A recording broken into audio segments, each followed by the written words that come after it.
Perkenalkan, nama saya Olga Mardian Sapingga dengan nomor induk mahasiswa 191301001.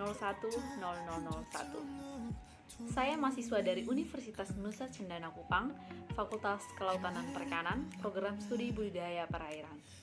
Pada kesempatan kali ini, saya akan mempresentasikan hasil tugas saya dari mata kuliah Genetika dan Pemulihan Ikan dengan judul Proses Genogenesis pada ikan mas Cyprinius caprio. Ikan merupakan salah satu sumber protein tertinggi di dunia, di mana kandungan protein pada ikan yaitu sebesar 22%. Dewasa ini, kegiatan budidaya sudah banyak mengalami peningkatan. Namun dalam membudidayakan ikan, tentu tidak semua budidaya berjalan dengan baik. Ada faktor-faktor lain yang dapat menghambat budidaya tersebut. Faktor-faktor tersebut antara lain yaitu ada faktor lingkungan yang buruk, faktor SDM yang kurang, faktor induk, serta faktor keturunan yang dihasilkan. Berkaitan dengan faktor induk serta faktor keturunan yang dihasilkan, maka perlu dilakukan beberapa tindakan meningkatkan kualitas dari keturunan yang dihasilkan. Perbaikan mutu genetik pada ikan merupakan suatu langkah yang tepat untuk meningkatkan kualitas, produksi, serta produktivitas dari ikan yang dibudidayakan, yaitu dapat dilakukan dengan kegiatan rekayasa genetik.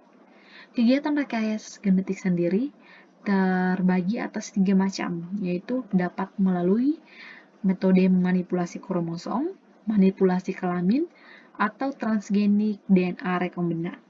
Pada pembahasan kali ini, kita akan lebih berfokus membahas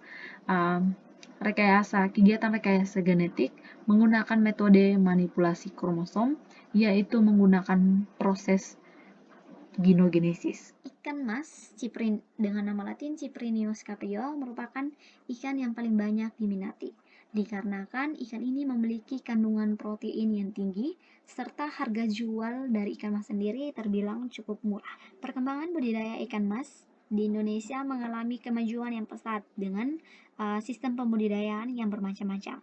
Namun, pemeliharaan ikan mas yang baik tidak akan membentuk benih unggul tanpa diikuti dengan usaha perbaikan mutu genetik.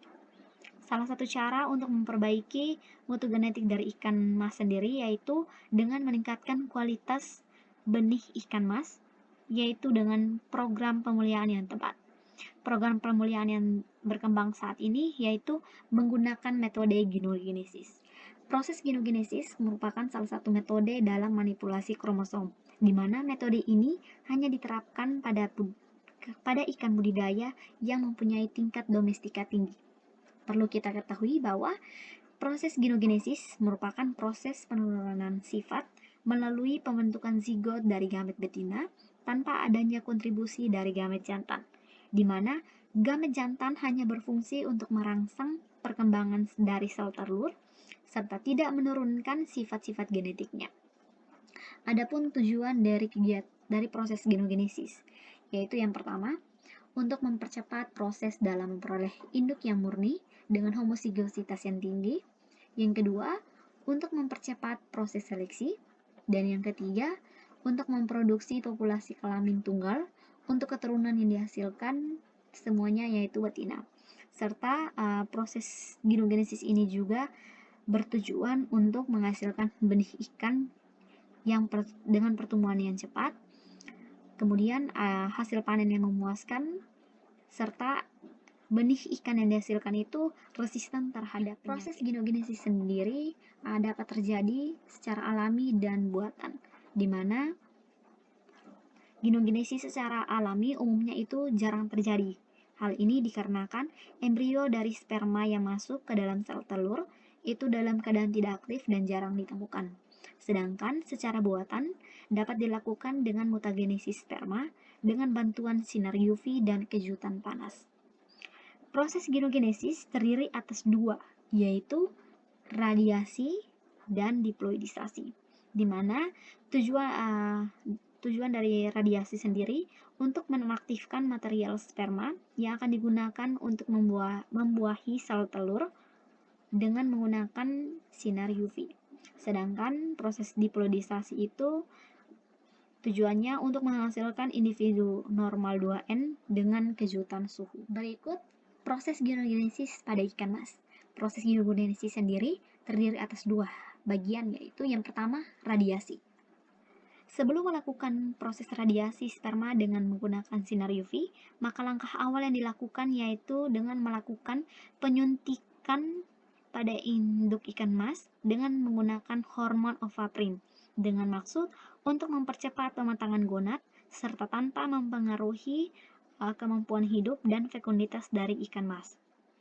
Penyuntikan ini dilakukan beberapa jam sebelum distriking. Setelah menyuntikkan hormon ovaprin pada induk ikan mas, maka langkah selanjutnya yaitu radiasi atau penghancuran materi genetik sperma menggunakan sinar UV, di mana proses ini berlangsung sekitar 2-10 menit. Tujuan dari radiasi ini sendiri yaitu untuk menonaktifkan material genetik sperma melalui radiasi dengan bahan mutagen, sehingga sperma hanya mampu merangsang perkembangan sel telur tanpa menurunkan sifat genetiknya. Perlu diketahui bahwa pada panjang gelombang hingga 260 nm, sinar UV dapat merusak fungsi pirimidin AND yang merupakan bahan genetik dari sperma. Walaupun sperma diradiasi, tetapi tidak sampai merusak kemampuan sperma untuk bergerak dan membuahi sel telur, sehingga sperma masih mampu untuk memicu terjadinya pembuahan dan perkembangan dari sel telur. Proses yang berikut yaitu diploidisasi. Setelah proses radiasi, maka langkah yang berikut yaitu pengecekan sperma untuk melihat motilitas. Apabila didapatkan sperma motil tanpa genetik di dalamnya, maka dapat dilakukan proses selanjutnya. Sebaliknya, jika didapatkan sperma non-motil atau sperma tersebut mati pada saat proses radiasi, maka tidak dapat dilakukan proses genogenesis selanjutnya. Setelah pengecekan sperma, langkah selanjutnya yaitu kejutan suhu. Kejutan yang dipakai di sini adalah kejutan panas dengan suhu 40 derajat Celcius selama 1,5 menit. Mengapa waktu yang digunakan 1,5 menit? Dikarenakan waktu 1,5 menit merupakan waktu yang tepat dalam menahan polar body 2 sehingga larva genogenetik bisa bertahan hidup lebih lama. Tujuan dari kejutan suhu ini yaitu untuk mencegah pengurangan kromosom betina pada proses perkembangan sel telur. Perlu diketahui bahwa lama pemberian waktu kejutan suhu sangatlah berpengaruh dalam proses ini, dikarenakan jika waktu kejutan semakin lama, maka akan menyebabkan kematian total pada sperma, sehingga sperma tidak bisa membuahi sel telur, dan sel telur tidak bisa berkembang menjadi embrio. Sebaliknya, jika lama waktu kejutan singkat, maka polar body 2 akan keluar. Hal ini tentu akan menyebabkan kegagalan dalam proses genogenesis. Setelah mendapat perlakuan kejutan suhu, maka langkah selanjutnya yaitu sel telur dimasukkan ke dalam fiberglass untuk penetasan. Setelah penetasan, maka kita melakukan pemeliharaan larva sehingga larva tersebut sampai menjadi induk. Ketika ikan mulai besar atau ikan beranjak menjadi induk, maka langkah terakhir yang dilakukan yaitu dengan melakukan pengujian kelamin.